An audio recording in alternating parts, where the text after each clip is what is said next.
So I'm going to share my screen.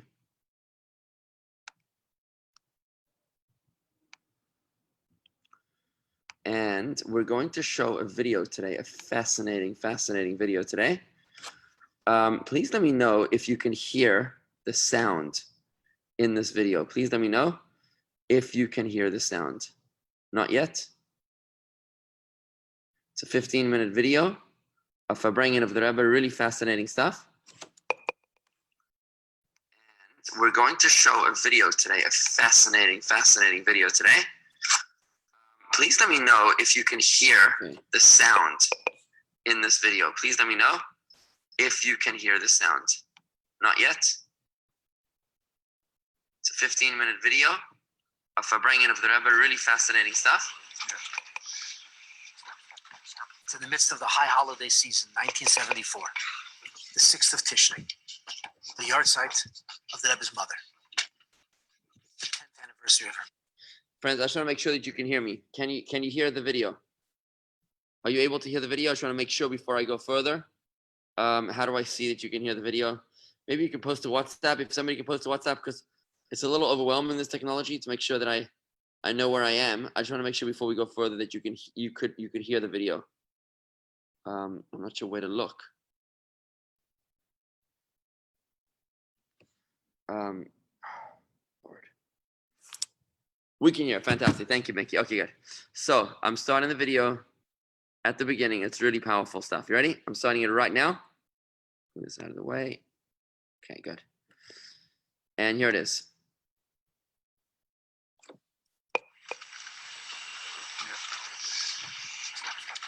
It's in the midst of the high holiday season, 1974, the 6th of Tishrei, the yard site of the Rebbe's mother, the 10th anniversary of her passing. The Rebbe holds a special Farbrengen to honor this day. He's going to teach a passage of Talmud, finishing a Masechet of Gemara. The Rebbe teaches the Gemara. It's like you never studied that passage of Talmud before. It's like walking down a street that's familiar. You've been here before.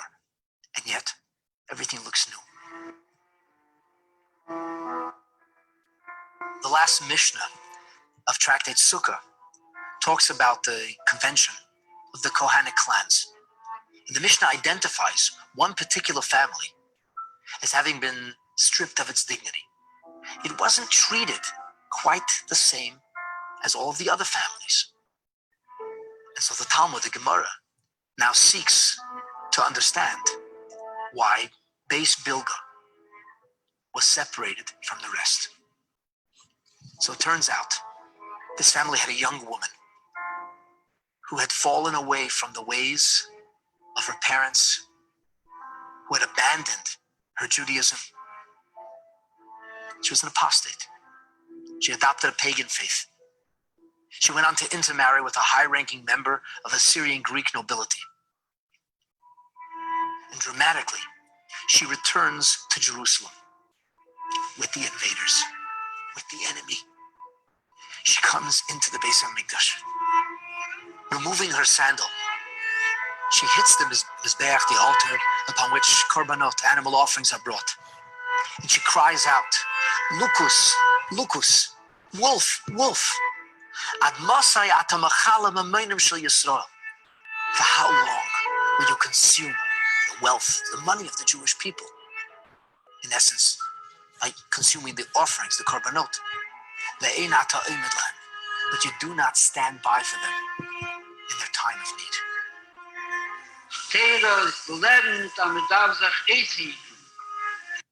So friends, I'm just going to interrupt you for just a moment as to explain to you what's going on. This is the new format of the GEM videos. You know, we used to watch the GEM videos every Friday morning, and we're getting back on track now because in honor of the 70th year of the Rebbe's leadership, what happened here is that Jewish educational media has modified the videos. You know, we used to have these 4 segments. We used to have, there was a talk from the Rebbe, then there was an eye-to-eye moment, there was a special moment, and then there was like a personal person talking about a personal experience of the Rebbe.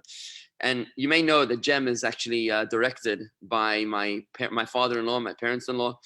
They were the founders of Jewish Educational Media, and I've been complaining to them for a very long time that the videos need narration. They need, as opposed to just being excerpts from the Rebbe's talks, they need to be guided. You need a narrator, somebody who's going to walk you through and explain to you the context of what's going on.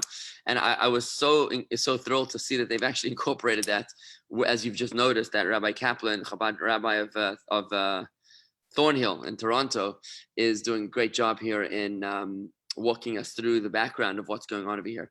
Now, in this particular talk, I want to give you some of my own background. It is one of the most incredible talks in the history of the Rebbe's talks.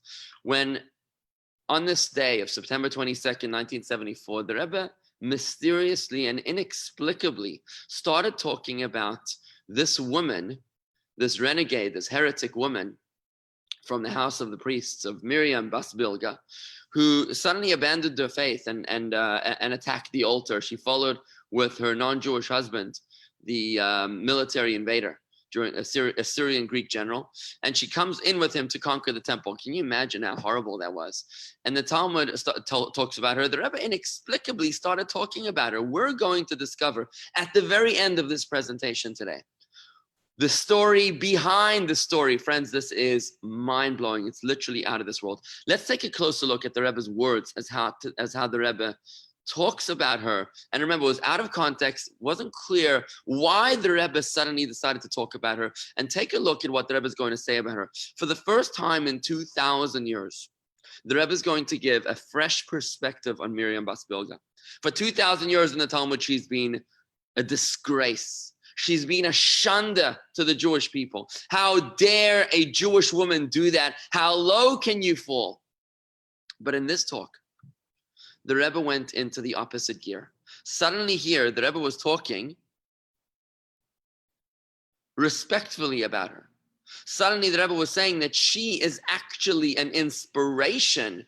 This is mind-blowing. Why would anybody speak positively about the woman who married Hitler? Think about this, right? Let's take a look at what the Rebbe actually said.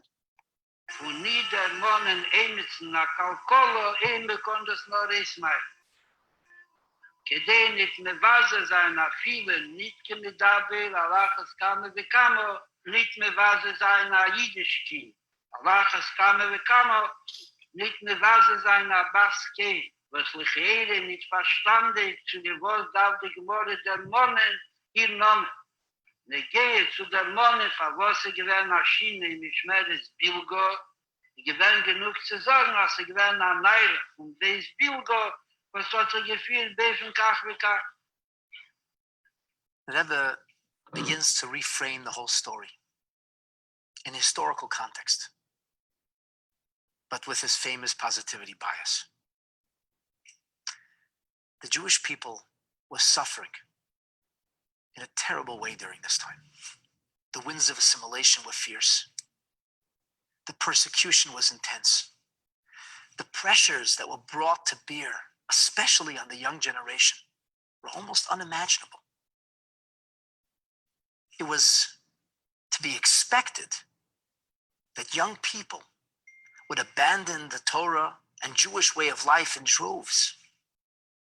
And yet, when you put it in that perspective, things emerge a little bit differently. Wenn jüdische Kinder und jüdische Menschen wollten nicht als sie gewähren zugebunden zur Jüdischkeit. Und man hat gesehen, kaum wie kaum, Redifis und kaum wie kaum, was einen weggegangen. Von der Chayosher hat gedacht sein, Ribu. Als eine Fall, sagt die Gemorre, nein, als der ich mir sagt, wann ich gehe zur Terische Bixar. Ach, es war so, Pisse Mahakosu, wo der Fall sagte in Possegal mit Nomen und mit der Potexnomen, welchen Schäben sie gewähren, soll wissen sein, alle Protein und mehr nie gewähren. Und dort bezählt die Gemorre, bis Chusam, shall ich streuen. Und nicht gucken dich, was sie gewähren, in der Zeit von Beis Hashmenoi. Wo damals ist gewähren, ihm Beis Hamikdash, ein gewähren Kerim, Shaleki de Boy. Und haben Maki, wenn der Karbone, Shaleki de Boy, in Super, in Medroshe Chazal. Hat sich nicht gefunden, kein und einzige Mädel. Wie der Rambam bringt auf, von Rashi sagt, wenn er geht auf ihn, wo besser an ist, was gedacht sein, wo Cholapoche, 3, 4, 5, sollte die Gemorre lesen, gewähnt von alle Kennen, von alle 24 Mischmores, auch viele von Mischmer Bilder.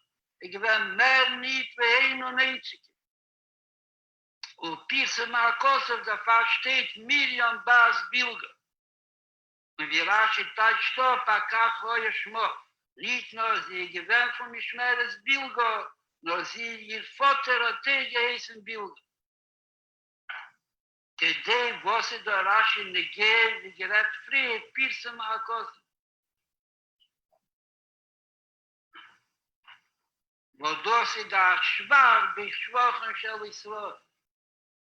As the Rebbe continues to analyze and elaborate on this Gemara, he takes it much further. And it begins to move from the theoretical or cerebral plane of analysis into a very profoundly emotional. Die Gemara sagt, wo sie gewähnt Miriam Bas Bilga, in Mira das, Übergebiet in dem Rennen. Die Talking größer in die Viele. Wo sie dann noch gewähnt, die Saas, die Sadje. Chassen gab mit nicht genieden.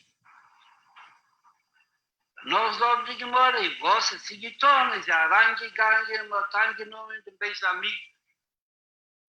Danach hat sie genommen, Topchal am Isbeach und hat gesagt, Lukus, als Echel Mamenem shall Israel, wenn mit beim Beisaros. Was für ein Erich hat das, da gab es in Mira das, und da gab es nicht als Lesarge. Seht man das, a viele in Mira das, und a viele nicht als Lesarge. Und sie gegangen mit die, was haben eingenommen den Beisamid. Herangetragen hin zu der Weg, die Linie von der Dalle, was man dort macht. Es einfach bekam Montmen von ihr, oder das so, was sie geklappt mit der Sandel ab mit Weg. Was ist da der Schwachste bedauert? Und da ist ein Dwar Chidush. Sagt im Posek in Spanien, כי רק אסכן יודעתי מכל גיא אורץ על כן אפקד עליכם נסבנך. ודוס was ממון בעיל, was tut an Aver und hat erfahren nicht, das mitzat Chavive שלו. רק אסכן יודעתי וראשי תל שטוב, כי ידעתי ושיצא וסבון וסבייס ואחר ולא של חיבה. מצד החיבה ist נגיע דמייבשן, was tut nicht, wie sie macht. Und der Vater, der Efke, der Lechen, ist aber nicht. Der Vater, was Eschen gedeiht. Rachman in Zlan hat sich auch geschnitten von Kolo Inyoni. Sagt mir, nee, wo auch geschnitten, was auch geschnitten? Das ist mehr nicht wie Chizeni. Und das was steht, Balgidach, Nimeno, Nidach, in der Pirisch, Kepschut, in die Tog, Kenein und Neizikeri, was geht verfallen. The Gemara itself is bothered with an obvious question. A young woman behaves inappropriately, terribly so. Why is an entire clan of Kohanim being punished? Why is a whole family brought into disrepute? And the Gemara answers that if this is what she said, she must have heard it somewhere. It reflects on her education, on her childhood, and by extension, her family. The Rebbe takes this idea of Shusa Dianuka, the child's talk, that he uses it to explain an underlying issue. We're talking about somebody who abandoned the Jewish faith. We're talking about somebody who intermarried. We're talking about somebody who joined the enemies of the Jewish people. Why is the focus on a particular moment of her emotionally charged attack on the Mizbeach? A jüdische Mädel, was der Mira Dosselach man bezahlt, wenn ich sag's, was abgeht, ist der Mäbischen Negei, weil sie wird sich finden, als sie der Sende Mizbeach. Mechere, Schusse die Inuke, mis meinisch dem Kehen, der Mischmora, der Fall, was ist geklappt mit dem Das, was die Mira Dosse, der Fall nicht gewinnt, Das, was nicht sagt, das sagt, das ist nicht meinisch. Was hat sich zugekämpft, was geklappt mit dem Sandel, Allah Mizbeach. Und dabei weiß man die Gräßkeit von der jüdischen Nishon. Aber was hat nicht gewähnt, wie Chizenis, was hat sich mit ihnen getan, bis er dabei Achi Schofel, bleibt bechostku, bechschas, achet, oise, boom, nehite, mit Tatsnus und Husalei. And here, the Rebbe shines this incredible light on the darkest of narratives. He redefines the whole story. Suddenly, it's a different Gemara. And the way that people have viewed this woman, this family, this narrative is altered really forever. Wo das ist der Limuschuss, was da Bilge Basmidia. Und das, was sie die Gemara bringt, das Arop als Ateine. Seht man, als viele in Asami, meine Dumatze, von Emiro das, wenn es Asli Sandi, und die Gange mit den Goy, was eingegangen in Beis Amigdash. Versteht sie sich, als nie gewesen in der Nefesh Tag. Allah has come we come by you.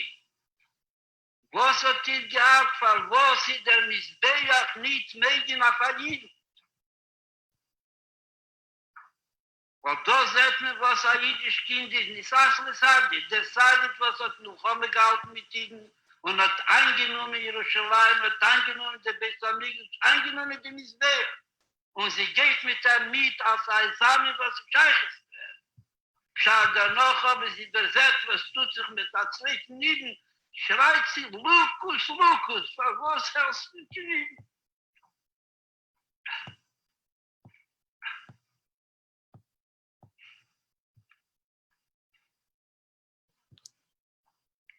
Was erzählt, dass die Gemara kommen, nicht hast du schon, es hat er genossen, schon Israel. Aber in Druf darf man die Gemara des Ziltos zu beweisen, was Ayid ist. The Rebbe is not just analyzing a Gemara. He isn't just teaching us or resolving for us seeming difficulties in the Talmudic narrative. The Rebbe sees this in a dynamic fashion. The way he taught the story is the way he looked at another Yid. That's how he wanted you and I to view others too.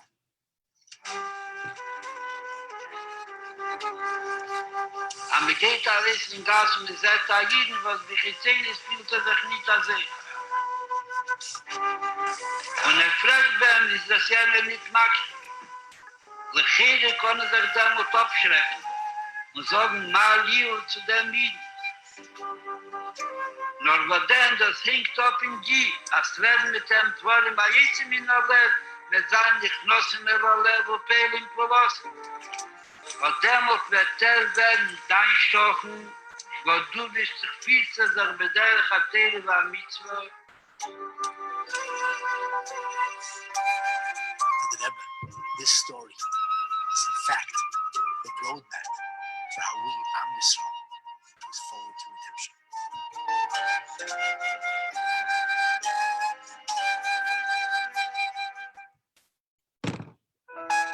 This production is made possible through the generosity of the members of the GEM Foundation.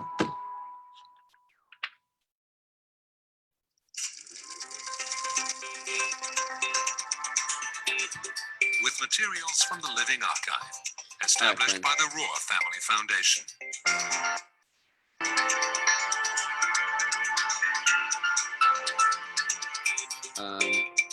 Video collection preserved by Benjamin Federman in tribute to his parents.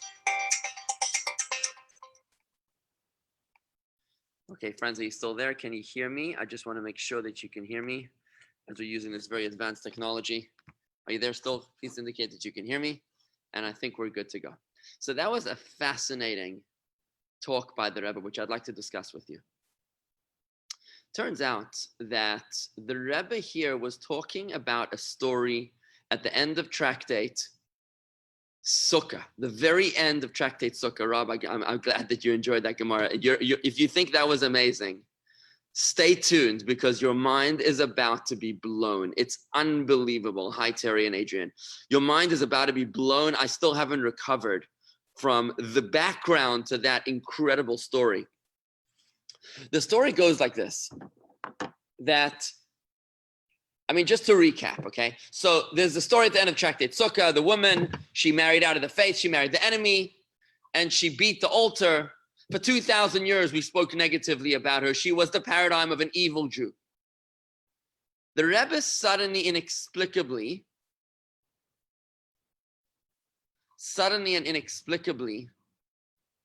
the Rebbe,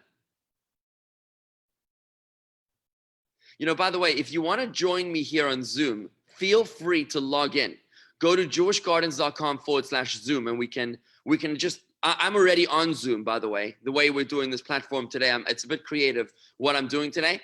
So please join me on Zoom if you'd like to join the conversation. Rob and everybody else, go to jewishgardens.com/Zoom, and you'll be able to zoom in right here with me on the screen. That's jewishgardens.com/Zoom. Just join me right now, and we'll be able to continue the conversation, the Farbrengen. So what happened was that the Rebbe, for the first time in the history, started speaking positively about this woman. He said if the Talmud was out to ridicule her, the Talmud had so much more nasty things to say about her. The Talmud could have said she married out of the faith. She married Hitler. But the Talmud doesn't do that. The Talmud says that she hit the altar with her shoe, as if that's the worst thing she ever did. It comes to show us how no Jew is ever lost to her people. No Jew is ever lost to her people. And that's why even this Jew, this renegade, this heretic, this apostate, when she hit the altar, that is something that bothered the rabbis of the Talmud. It bothered God. And this therefore teaches us the unbreakable connection that each and every Jew has with Hashem. Because even when you marry out, even when you convert out of the faith, and even when you marry the enemy, still God cares about you. Hi, Mickey. Even then, God cares about what you are worried about. God worries about you and cares about you. And therefore, it's Miriam Bas Bilga that teaches us the unbreakable connection that every single Jew has with God. And this was the stunning revelation that the Rebbe gave. The big question is why? Why did the Rebbe do this? Again, friends, you can join me on Zoom just like Mickey did. Go to jewishgardens.com/Zoom. That's jewishgardens.com/Zoom, where you can click to enter the Zoom room here to join us for this Friday morning Farbrengen before Shabbos for a few minutes as we discuss this issue. I know, Rob, you got a lot to talk about. So I'm going to keep on going. Mickey, you there? Can I hear you? No, you're muted. Okay, fine. It's okay. Whatever. This one, if you want to say something. I can hear you. Can you hear me? I can hear you. Now I can hear you. Very good. So Mickey's there. Alert everyone that if they go to Zoom that they have to disconnect from Facebook because they're not in sync with each other. Okay, so it's jewishgardens.com/Zoom. In any event, it's creative technology that we're doing over here. We're doing Zoom onto Facebook, but you can't do YouTube at the same time. It's a little intense, but we're doing a good job so far. If you want to stay on Facebook, it's fine. If you want to go on Zoom, it's fine. Either way, share the video, please. Please share this video because this is going to be really a life-changing perspective. It was, friends, a few weeks later. This sikha was taught on the 6th day of Tishrei, just between Rosh Hashanah and Yom Kippur of 1974, September 22nd. And the Rebbe wasn't really talking about Miriam Bas Bilga. I mean, this woman was like very out of character, wasn't really related to anything else that the Rebbe was talking about. So a few weeks later, the Hasidim asked the Rebbe, why did you talk about Miriam Bas Bilga? What was up with her? What was that all about? And it was in the talk of Simchas Torah 3 weeks later that the Rebbe dropped a bomb on the Hasidim. Suddenly, the Rebbe made a stunning revelation. The Rebbe explained in pretty clear words what was going on that inspired him to talk about Miriam Bas Bilga, to talk positively about her.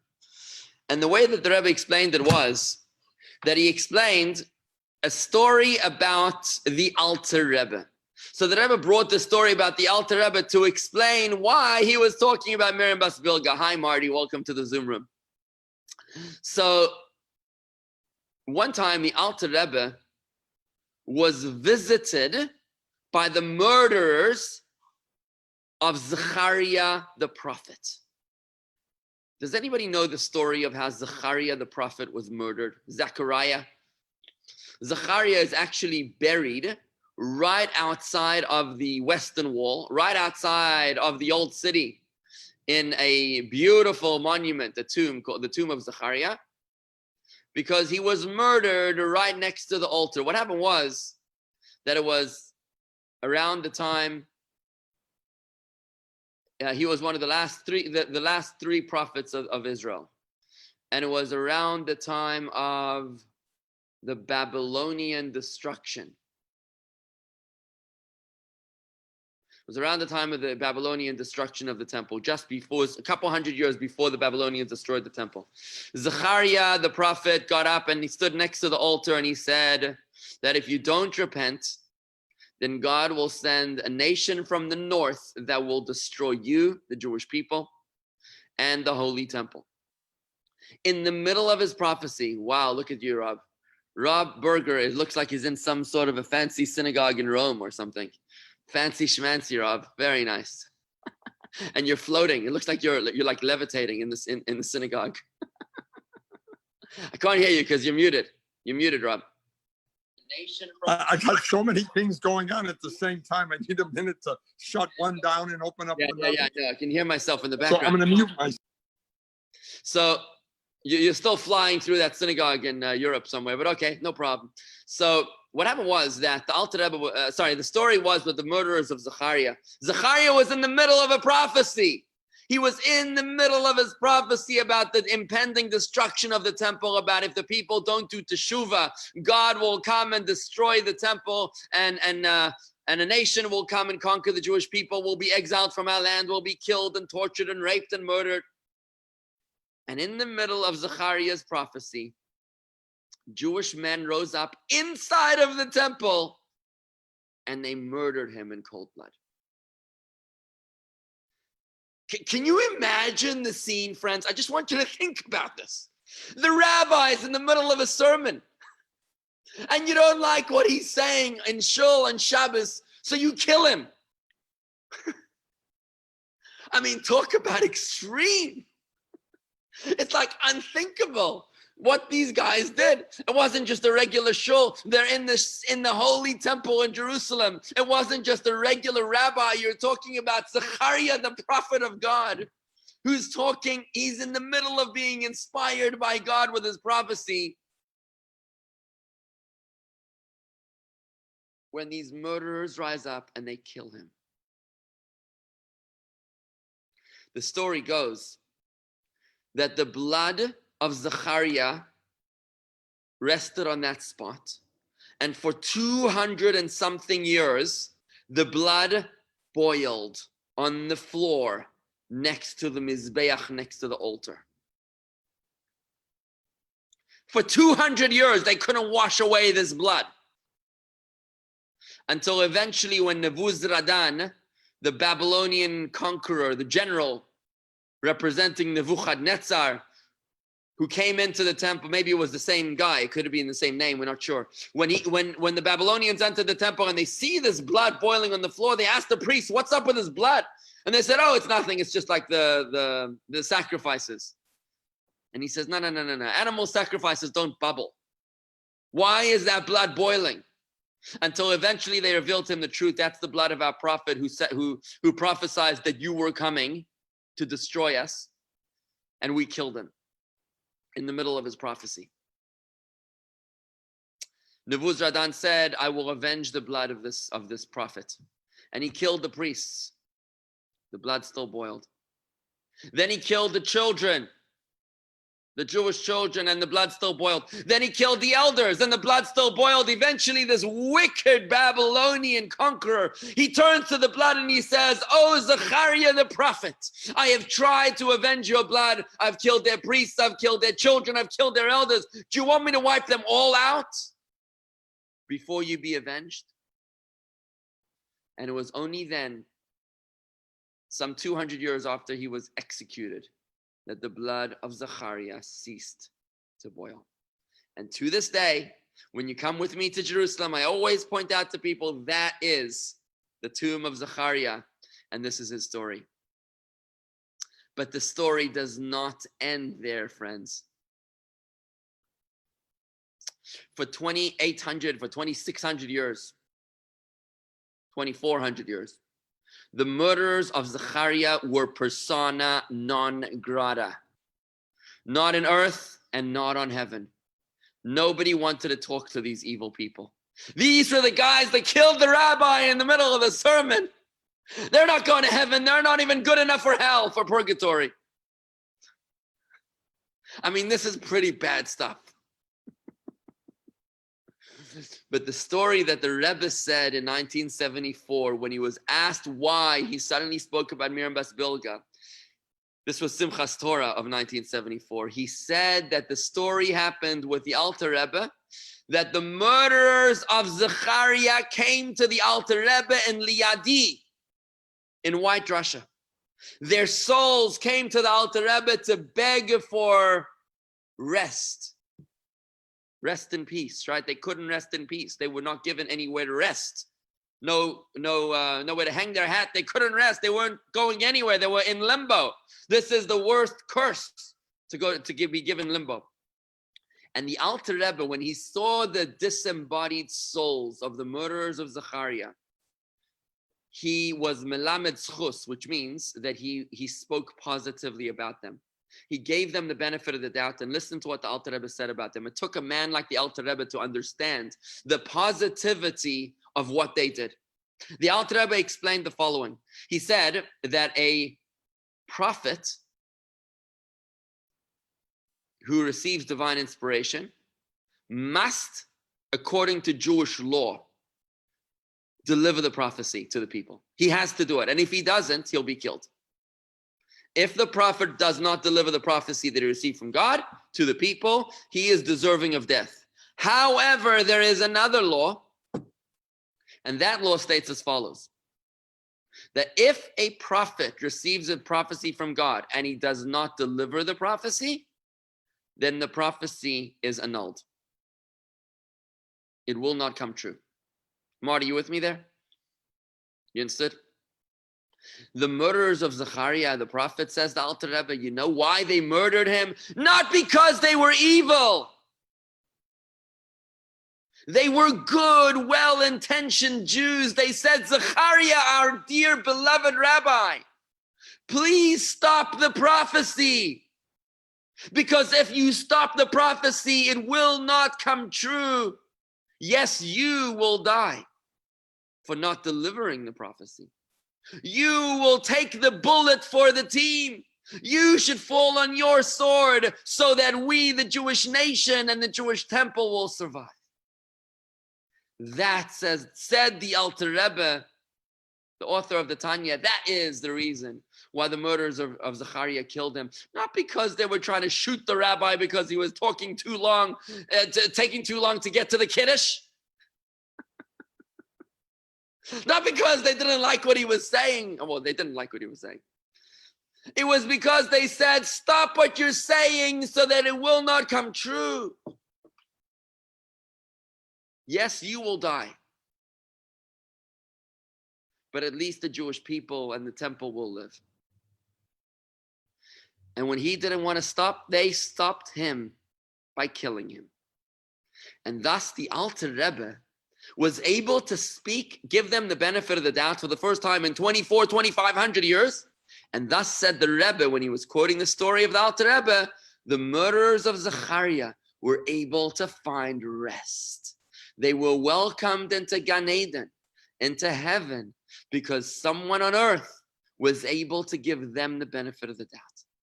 And that was the story that the Rebbe shared on Simchas Torah of 1974 when he was asked why he suddenly, inexplicably and mysteriously spoke about Miriam, the daughter of Bilga, the renegade daughter of the priestly family.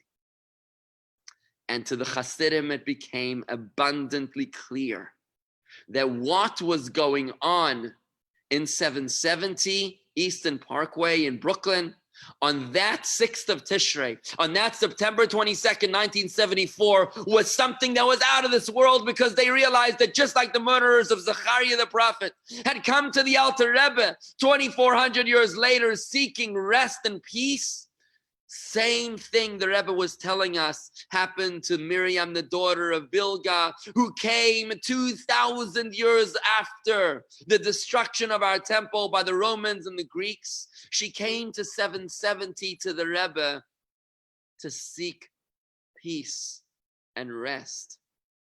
It was the love, the unconditional love of the Rebbe, just like his predecessor, the Alter Rebbe, who was able to see in the most wicked Jew the light within. He was able to see her positive spin. The Rebbe was able to say, like we just saw in that talk from the Rebbe, that is from Miriam Bas Bilga that we learn the unbreakable connection of a Jew to Hashem, that no matter how low you fall, you could marry a Hitler, but God still cares about what bothers you. And the fact that what bothered her was that God wasn't protecting his people shows that as much as she wanted to deny her Jewish connection, she still couldn't. She couldn't sleep at night. What bothered her was that God wasn't standing for his people. And she had a very good point, by the way. Miriam Bas Bilga teaches us that no Jew has ever lost our people. And it was when the Rebbe taught this message, friends, it was that Miriam Bas Bilga, like the murderers of Zechariah, was able to be welcomed into Gan Eden, into heaven. How do you feel about that, friends? Rabbi, Yes, sir. does the entire Hasidim world accept that interpretation after the Rabbi explained it, or is it primarily the Chabadniks who accept that interpretation, and the Rob, others still view her not so favorably? So, Rob, I don't need to tell you that 2 Jews, 3 opinions, and some say 4 opinions, and some say 5 opinions, and some say 17 opinions, right? I don't think Jews will ever agree on everything or anything, right? I'm sure that there are many people that have never heard of the Rebbe's interpretation. And that's why I want you to share this video. So this Facebook video, so that people will know about it. But when someone learns this video, when someone learns this teaching of the Rebbe, it's very, very difficult to ignore it. So, I mean, in answer to your question, this is a groundbreaking revelation from the Rebbe. It's literally out of this world, Rob. I mean, you have a soul for 2,000 years that's in exile, that's in limbo, that finally found its peace at 770 Eastern Parkway on September 22nd, 1974 in Brooklyn, right? But what other people, how they accept it or not, does it really matter, Rob? I don't know. Rabbi, was that the first elucidation by the Rebbe of his philosophy of the Chabad philosophy of acceptance of all Jews, no matter what status they are, how religious they are? Because absolutely not. So absolutely not. Mickey, the Rebbe's unbreakable love, unconditional love to every single Jew was actually the theme of my class last night. I gave a very insightful analysis on it. If you want to hear it, it will be in today's email, God willing. We'll put that video in today's email. The Rebbe's unconditional love for every Jew applied to the most secular Jew. In fact, there was a letter that the Rebbe edited. Somebody wanted the Rebbe to edit something, and they wrote something about lost Jewish souls. The Rebbe struck out the word lost, and he wrote confused. No, very big difference. What? Rabbi, I understand that the Rebbe had always had the philosophy, but was that the first time that he set it forth in those terms, or was that just a reinterpretation of something he had said, of things that he had said in the past? Look, it was the first time that the Rebbe spoke about this context in the context of Miriam Bas Bilga, of that Talmudic story, that enigmatic Talmudic story. But it was certainly not the first time that the Rebbe spoke about the ability to love each and every single Jew. It is founded on Tanya. Tanya, which teaches us that at the core of every Jew is a godly soul and nothing else, right? This is Tanya chapter 32. We learned it this week on Tuesday in our Tanya class, that it's way before the Rebbe. This is how we view other people. We view them as a piece of God. And if they're behaving badly or obnoxious or nasty, that is a perversion of their true selves and not an expression of who they are. So certainly no, the answer to your question, Mickey, is that this was not the first time. The Rebbe was born in 1902. And already from the day that the Rebbe was born, he was exhibiting an unconditional love to each and every single Jew. When you read the Rebbe's biographies and philosophies and the works, this is certainly not the first time. And it also goes back to the philosophy that you're always a Jew, no matter what. Exactly right. You can never convert out of being a Jew because you have the Jewish soul in you from God. Exactly. That's exactly right. And Marty, that's really the way that we Chabadniks look at every single Jew. That's exactly how we view every single Jew, which is in a way that is why we say that I have a Jew here in our community, and I mentioned this to you before. He's pro-Palestinian. He made me sit in his home theater and watch a movie that he funded, which exposes the brutality of the IDF soldiers, of the wicked, horrible IDF soldiers in their attempt to destroy and disrupt the lives of the well-intentioned, peace-loving Palestinian farmers, right? So as I wanted to throw up through this whole presentation, I kind of survived my way through it. At the end, when I spoke to some of my fellow Jews here, they said, why would you even want to do it, such a Jew? We have no use for such a Jew. Such a Jew is not even a Jew. And we say, as Chabadniks, we say there's no such thing as a bad Jew. There's no such thing as a bad Jew. Every single Jew has a home with us. And the only way that you can get off of our mailing list, I've said this to you before, is a permanent forwarding of the address to the cemetery. That's it. Because we never give up on a fellow Jew, because we know that if you are not receptive to Torah, that's because you're not healthy. That's because you're out of sync with yourself. And we will not give up on you until you are able to find your own equilibrium within yourself. Rabbi, how do you reconcile the Rebbe's philosophy as he recited in that story with something that you hear from many Jews, which is, I don't need to daven, I don't need to light Shabbos candles, I don't need to follow specific rules. I'm a good Jew because I'm involved in Jewish causes, I donate money to Jewish causes, I do things on a global level. I'm not going to bother going to shul and daven. How do you, if you buy the Rebbe's philosophy, then the fact that they're doing something for the good of all Jews seems to be sufficient and adequate and doesn't have that requirement of the daily observance. How do you reconcile what seem to be opposite views? So on the one hand, it's true that you can never be cut off from your people. And therefore, you don't have to do anything. You don't even have to give the money.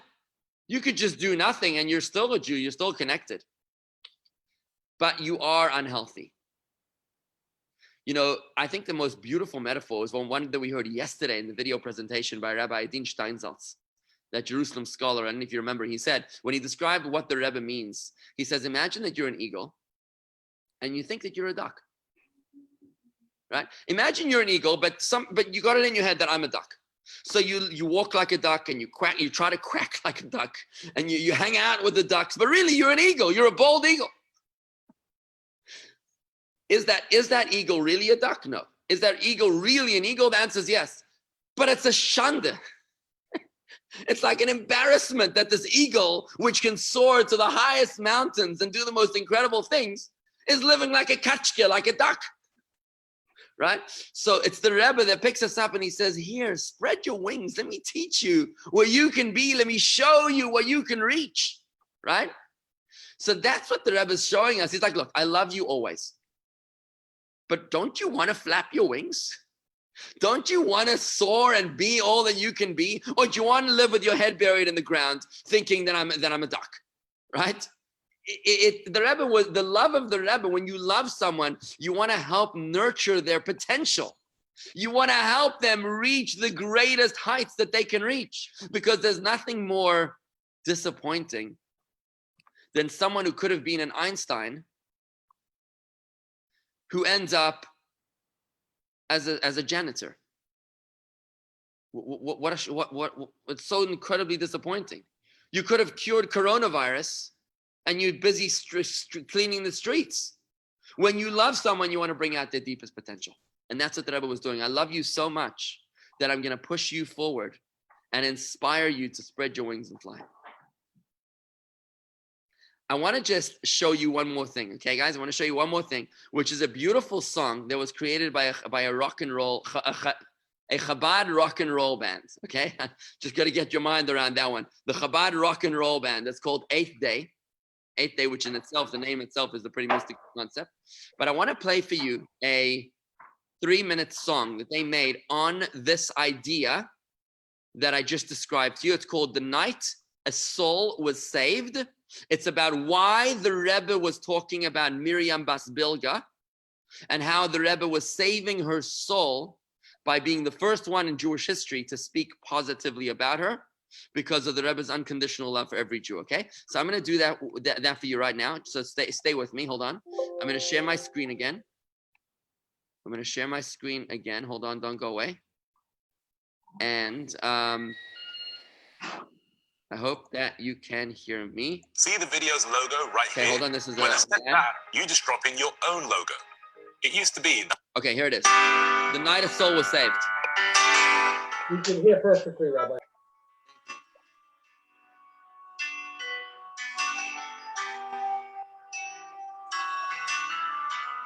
Ruvi Nu is actually a Chabad rabbi from Boca Raton.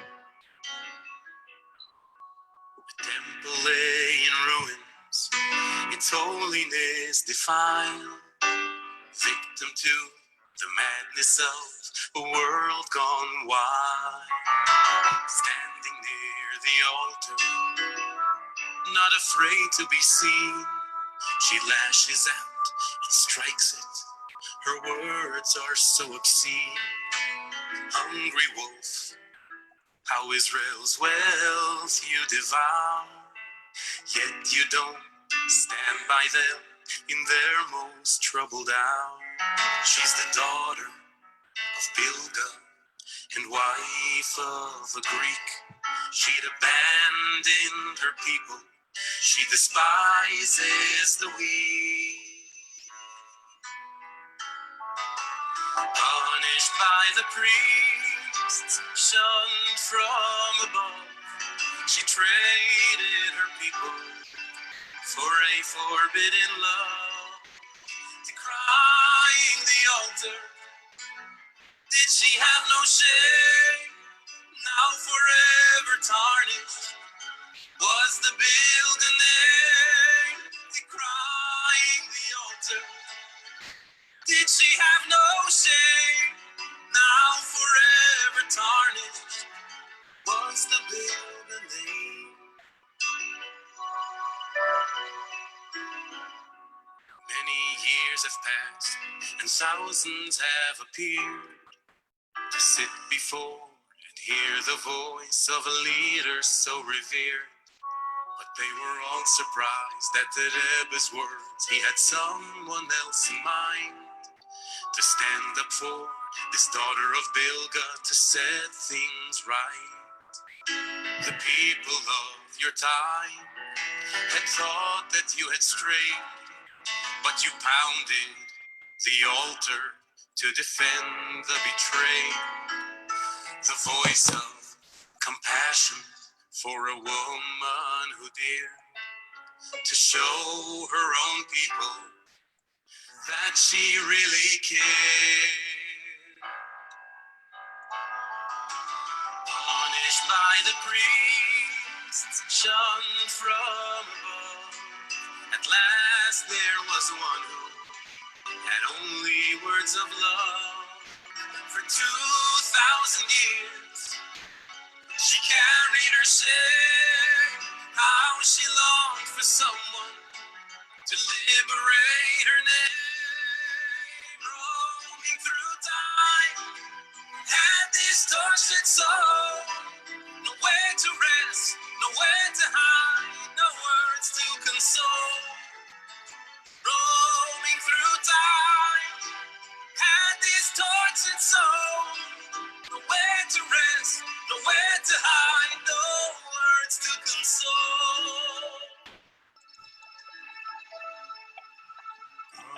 by the priest, shunned from above.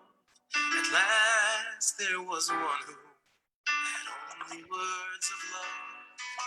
Her time had come now to enter heaven's gates. From those words of comfort, the night a soul was saved. Her time had come now to enter heaven's gates. From those words of comfort, the night a soul was saved. Her time had come now to enter heaven's gates. From those words of comfort, the night a soul was saved.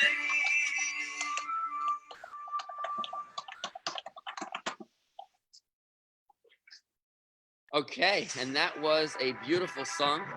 Oops, I'm sorry. Hold on. That was a beautiful song. I hope you enjoyed it as much as I did. I love that song. My kids love that song.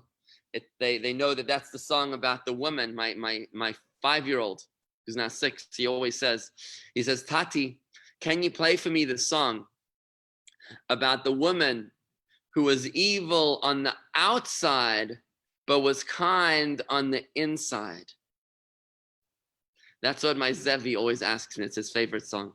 So friends, I'm going to leave you with that, with this beautiful, beautiful expose on what actually was happening on that